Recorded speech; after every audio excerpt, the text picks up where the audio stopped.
दोस्तों, जीवन में कई बार बहुत सारे लोग जल्दबाजी में बगैर सोचे समझे कुछ ऐसे फैसले ले लेते हैं जिसका पछतावा उन्हें पूरी जिंदगी होता है। बगैर सोचे समझे जल्दबाजी में लिए गए फैसलों से कई बार बड़े बड़े नुकसान लोगों को उठाने पड़ते हैं। एक कहानी के माध्यम से आपको मैं ये समझाने की कोशिश करूंगा। एक बार एक गांव में एक किसान अपनी पत्नी के साथ रहता था। वैसे तो उनके पास सब कुछ था, लेकिन सिर्फ एक बात की कमी थी, उनके कोई संतान नहीं थी और इस बात का दुख उन दोनों को हमेशा रहता था।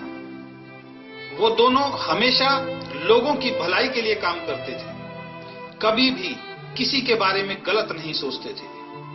रोज मंदिर जाकर भगवान से एक ही आशीर्वाद मांगते थे कि हमारी झोली भी एक संतान से भर दे। एक दिन सुबह जब वो मंदिर से पूजा करके घर वापस आ रहे थे तो रास्ते में उन्होंने एक नेवले को जख्मी हालत में देखा। शायद कोई बैलगाड़ी उसके ऊपर से गुजर गई थी, उसके बहुत चोट लगी थी। उस नेवले पर उन दोनों को बहुत दया आ गई और उस नेवले को उठाकर वो अपने घर पर ले आए। उसके जख्मों पर दवाई लगाई और रोज उसकी देखभाल करने लगे। धीरे धीरे नेवला सही होने लगा। वो नेवला उन दोनों से इतना घुल गया था कि वो उन्हीं के साथ रहता था। वो उस नेवले को एक बच्चे की तरह प्यार करते थे। कुछ महीनों के बाद किसान को पता लगा कि उसकी पत्नी गर्भवती हो गई है। सबने यही कहा कि इस नेवले की देखभाल करने के कारण ईश्वर ने आपके ऊपर कृपा की है। धीरे धीरे समय बीत गया। 9 महीनों बाद उनके घर में एक सुंदर लड़के का जन्म हुआ। दोनों बहुत खुश थे। उन्होंने ईश्वर का धन्यवाद किया कि अब उन्हें सारी खुशियां मिल गई। अब वो सबको कहते थे हमारे 2 बेटे हैं, एक नेवले के रूप में, दूसरा उनके बेटे के रूप में। एक दिन वो औरत रोज की तरह गांव की नहर से पानी लेने गई। वहां पर गांव की कुछ और औरतें भी थीं। सबने पूछा बेटा कैसा है?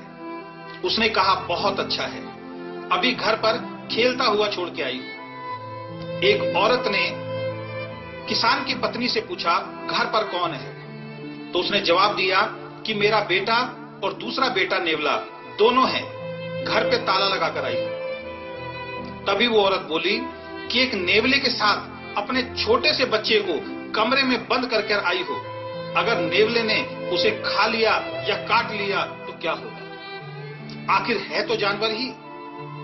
साथ ही 2-3 औरतों ने भी उसकी बातों का समर्थन कर दिया। किसान की पत्नी को उनकी बातों में दम लगा। वो फटाफट अपना मटका भरकर घर की तरफ भागी। सारे रास्ते उसके मन में गलत गलत ख्याल आते रहे। घर पहुंचकर जैसे ही उसने दरवाजा खोला, सामने का मंजर देखकर उसके होश उड़ गए। नेवला उसके पैरों में उछल कूद कर रहा था, जैसे वो रोज करता था जब वो बाहर से आती थी खुशी के कारण। लेकिन आज तो नेवले का सारा मुंह खून से सना हुआ था। इसका मतलब गांव की औरतों ने ठीक कहा था, जानवर आखिर जानवर होता है। इसने मेरे बेटे को खा लिया। ये बात उससे सहन नहीं हुई और गुस्से में उसने पानी से भरा घड़ा उस नेवले के ऊपर फेंक कर मारा और भागी भागी कमरे के अंदर अपने बेटे के पास पहुंची। जैसे ही वो कमरे में पहुंची, उसके होश उड़ गए। उसका बेटा बड़े मजे से कमरे में खेल रहा था और उसके पास एक जहरीला सांप मरा पड़ा था। इसका मतलब वो जहरीला सांप उसके लड़के को डसने के लिए बढ़ रहा था।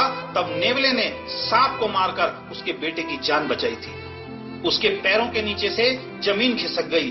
वो वापस भागी दरवाजे की तरफ, लेकिन बहुत देर हो चुकी थी क्योंकि उस नेवले ने तड़प तड़प कर अपनी जान दे दी थी।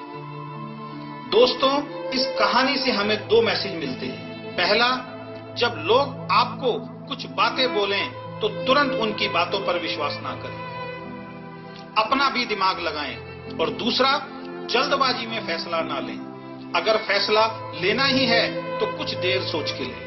अगर किसान की पत्नी ने पहले अंदर जाकर देख लिया होता तो आज उसका दूसरा बेटा भी जिंदा होता। एक बात हमेशा याद रखें, दुनिया में दो तरह के लोग होते हैं। पहले वो जो पहले कोई काम करते हैं और बाद में सोचते हैं, और दूसरे जो पहले सोचते हैं और बाद में काम करते हैं। और जो पहले सोचते हैं और सोच समझकर काम करते हैं वही जीवन में सफल होते हैं। इसलिए किसी ने कहा है, 1 मिनट में जीवन नहीं बदलता, लेकिन 1 मिनट सोचकर लिए गए फैसले से पूरा जीवन बदल जाता है। तो मेरी आप सभी लोगों से यही रिक्वेस्ट है, जीवन में कभी भी कुछ निर्णय लेना पड़े, कुछ फैसला लेना पड़े, तो बहुत आराम से सोच समझने के बाद ही उस काम के लिए फैसला करें। धन्यवाद।